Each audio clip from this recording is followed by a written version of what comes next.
This is an AQA GCSE chemistry question. It's from Trilogy 2019 paper and it's a foundation tier question. It covers the bonding topic and includes a 6 marker. I'm going to give you a chance to pause and have a go at the question for yourself before we review. So here is part A, part B, part C,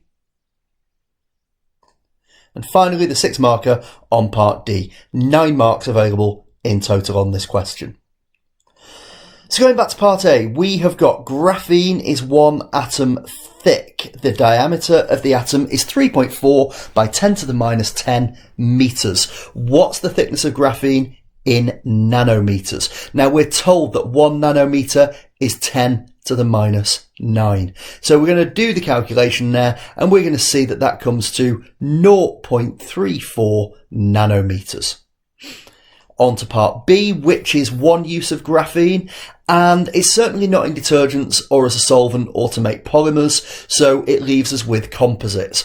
And that comes up very much in the triple content, but it's worth knowing that word. Part C, graphene and graphite are used in electronics. Suggest a reason why graphene is a more suitable material. Well, it is a suggestion, but if we are using it in electronics rather than graphite, it makes sense that it might be a better conductor. Moving on to part D, the 6 marker, we have got our levelled responses here to decide if we're level 3, level 2 or level 1, but let's look at the indicative content. We know that graphite is used as a contact in electric motors because graphite conducts electricity and is slippery. We need to explain why it has these properties. Refer to the structure and bonding.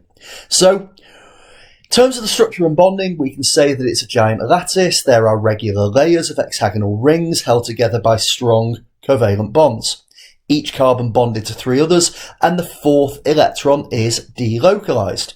So all of that information is very, very important in terms of your understanding and recall. So then we're looking at why it conducts electricity and why it's slippery. It has electrical conductivity because the delocalized electrons carry charge through the structure. And it's slippery because the layers can slide over each other. Because there are no covalent bonds between the layers, or more common answer actually that I tend to see, the layers slide over each other because there are weak intermolecular forces between those layers. And that takes us to the end of this question.